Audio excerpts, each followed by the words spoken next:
My YouTube family. Vishnu भगवान की कृपा आप सब पर बनी रहे। आप हमेशा स्वस्थ रहें और सुख समृद्धि से भरपूर रहें। आप जो भी विष्णु भगवान के चरणों में लाइक शेयर सब्सक्राइब करें, विष्णु भगवान आप उसके घर में कभी धन सुख समृद्धि की कमी ना होने देना और वह हमेशा स्वस्थ रहे और सुखमय जीवन व्यतीत करे। आप सभी को बावनी एकादशी की ढेर सारी शुभकामनाएं। विष्णु भगवान की कृपा आप सब पर बनी रहे। आज हम आपके लिए लेके आए हैं एकादशी का महात्म्य, सभी एकादशियों का महात्म्य। एकादशी रहने से बहुत ही बड़ा फल होता है।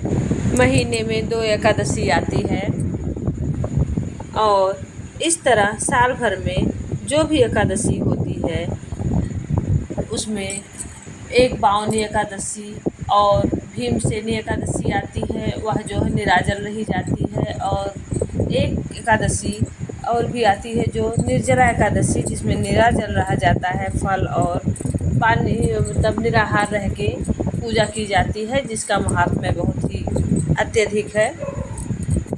और भीमसेनी एकादशी जो कई एकादशियां हैं जो साल भर में एक बार आती है, तो उनका पूजा पाठ की विधि अलग है। और कल जो है 15 तारीख रविवार को बावनी एकादशी है और बावनी एकादशी के दिन कुछ लोग दिन भर निराहार रहकर जो है पूजा पाठ करते हैं और कुछ लोग 12 बजे तक रहकर निराजल रहकर 12 बजे जब भगवान का जन्म हो जाता है तब पानी पिया जाता है और वही प्रसाद लेके पानी पिया जाता है। 52 चीज़ें छुई जाती हैं, जिसमें कुल मिला के कोई भी चीज़ हो 52 चीज़ें छुई जाती हैं।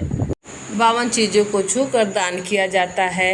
एकादशी जब रही जाती है उसके दूसरे दिन दान किया जाता है। कोई भी दान हो बहुत ही फल मिलता है उसका। एकादशी के दूसरे दिन दान करना चाहिए और ब्राह्मणों को भोजन कराना चाहिए। इससे विष्णु भगवान प्रसन्न होते हैं और मन वांछित मनोकामना पूरी होती है।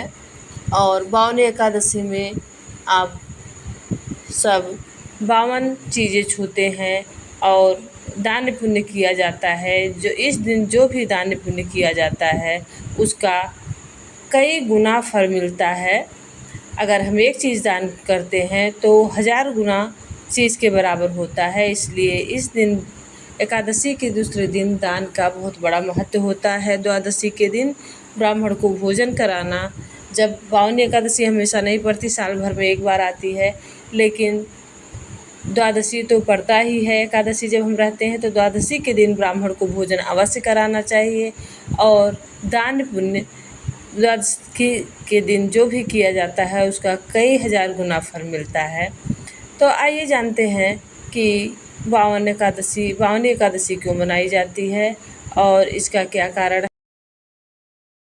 भाद्रपद की जो एकादशी पड़ती है उसके दूसरे दिन जो द्वादशी पड़ती है, उसी दिन भगवान विष्णु ने 52 रूप में अवतार लिया था, क्योंकि राजा बलि की परीक्षा लेने के लिए 52 रूप में अवतार लिया था और समय यही था, इसलिए इस दिन को बावनी एकादशी कहा जाता है।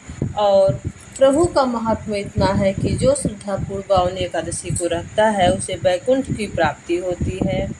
आइए जानते हैं एकादशियों में सब एकादशियों का क्या महात्म्य है। यह एकादशी युधिष्ठिर ने किया था जब कृष्ण भगवान ने बताया कि और उनकी चिंता खत्म हुई और वो उनकी जो मनोकामना थी वह पूरी हुई और युधिष्ठिर का वंश आगे बढ़ा।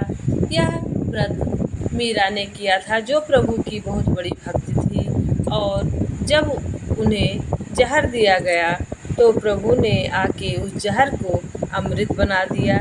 यह था एकादशी का महात्मा। यही एकादशी 11 का व्रत मीरा ने किया था, जिससे प्रभु उनके इतने बड़े भक्त हो गए थे।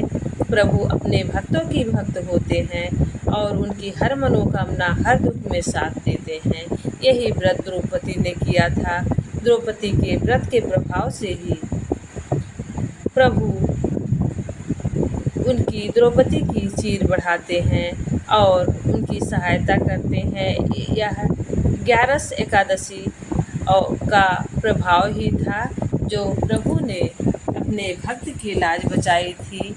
और यह व्रत भिल्लनी ने किया था। भिल्लनी ने भी यह व्रत किया था।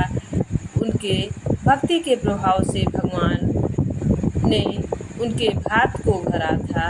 यह इस 11 एकादशी का ही महात्म्य था जो करने से प्रभु अपने भक्तों के भक्त बन जाते हैं। यह व्रत यशोदा मैया ने किया था। यशोदा मैया ने यही एकादशी 11 का व्रत किया था, जिससे प्रसन्न होकर विष्णु भगवान ने उन्हें वरदान दिया था। वरदान स्वरूप ने उन्होंने प्रभु को अपनी गोद में खिलाया। यह एकादशी 11 का ही प्रभाव था। यह व्रत सबरी मैया ने किया था, जिसके प्रभाव से भगवान श्री राम उनके घर जाकर उनके मीठे बेर खाएं। यह 11 एकादशी का ही महात्म्य था। विष्णु भगवान अपने भक्तों के भी भक्त बन जाते हैं। जो प्रेम करुणा से उनकी श्रद्धा भाव से भक्ति पूजा करता है, प्रभु उसके बस में हो जाते हैं। और यह व्रत अर्जुन ने किया था, जिसके प्रभाव से स्वयं प्रभु भोलेनाथ प्रभु विष्णु भगवान उनके सारथी बने थे और उन्हें गीता उपदेश सुनने का सौभाग्य प्राप्त हुआ था। यह उनके वरदान और 11 एकादशी सारी एकादशियों का फल ही था। सारी एकादशी का एक फल होता है, जो भी कि प्रभु की भक्ति भाव से जो पूजा करता है, प्रभु उसकी सारी मनोकामनाएं पूरी करते हैं और अपनी कृपा उस पर हमेशा बनाए रहते हैं। हर एकादशी का अलग महत्व है और अलग अलग मनोकामनाएं पूरी करने के लिए, और हर एकादशी की अलग पौराणिक कथा है जो मैंने चैनल पे डाल रखी है। कथा अवश्य सुनिएगा। प्रभु का मूल मंत्र है प्रभु को भक्ति भाव से और मन क्रम वचन से जो भी प्रभु का ध्यान करता है, पूजा अर्चना करता है, प्रभु से स्वीकार करते हैं। और जो निस्वार्थ भाव से प्रभु से कुछ ना मांगकर प्रभु की पूजा अर्चना और प्रेम करता है, प्रभु बिना मांगे ही उसकी सारी इच्छाओं को पूरी करते हैं।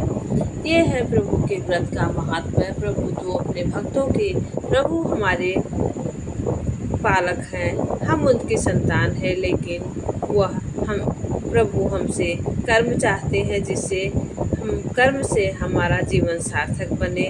और इसीलिए हर मनोकामनाओं की पूर्ति के लिए प्रभु का स्मरण करना अति आवश्यक होता है, क्योंकि प्रभु ही हर मार्ग के दर्शक हैं।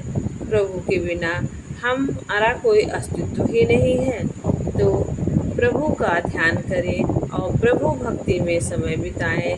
प्रभु के पौराणिक कथाओं का रसपान करें, प्रभु के भजन का रसपान करें, प्रभु के महिमा का रसपान करें और जीवन के इस व्यस्त जीवन के कुछ पल सार्थक बनाएं, जिससे आपका अंत जो है सुखमय हो और आप दान पुण्य से अपने जीवन और मन को शांत सरल बनाएं, जिससे आपके परिवार का भी कल्याण होगा, समाज का कल्याण होगा, आपका खुद कल्याण होगा। प्रभु पर जब आपकी छाया बनी रहेगी तो आपका कोई बाल भी बांका नहीं कर सकता। ऐसे रमिए कि प्रभु आपके प्रेम को देखकर आपको मुसीबत में देखकर दौड़े चले आए। प्रभु में ऐसे समाएं, प्रभु में ऐसे लीन रहें, प्रभु की कथाओं को सुनते रहिए, प्रभु के भजन को गुनगुनाते रहिए, प्रभु का महात्म्य सुनते रहिए और अपने जीवन को सार्थक बनाते रहिए। और यह महात्म्य आपको अच्छा लगा हो तो प्लीज़ चैनल को लाइक शेयर सब्सक्राइब करिएगा कि एकादशी का महत्व क्या है और एकादशी करने से हमें क्या फल प्राप्त होता है। एकादशी व्रत करने से दूसरे दिन व्रत करने के बाद दूसरे दिन पारण का बहुत बड़ा महत्व है। पारण सही समय पर द्वादशी में करने से ही पूर्णतः फल मिलता है। अगर हमने द्वादशी में पारण नहीं किया तो हम पाप के भागीदारी होते हैं।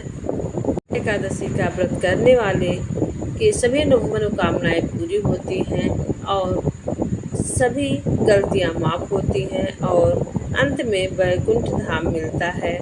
तो आप सभी को अगर ये महात्म्य और छोटी सी कथा अच्छी लगी हो तो प्लीज़ कंजूसी मत कीजिएगा। चैनल में विष्णु भगवान और जय एकादशी भगवान विष्णु भगवान लिखना ना भूलिएगा।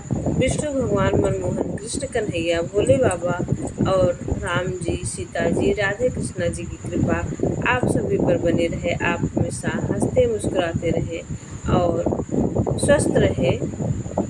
जय बाबन महाराज की जय हो, जय विष्णु भगवान की जय, माँ लक्ष्मी मैया की जय हो, जय भोले बाबा की जय हो, जय राधे कृष्णा राधे कृष्णा की जय हो, जय महालक्ष्मी महामाया की जय हो, परम पिता परमेश्वर भोले शंकर जी की जय हो, विष्णु भगवान की जय हो।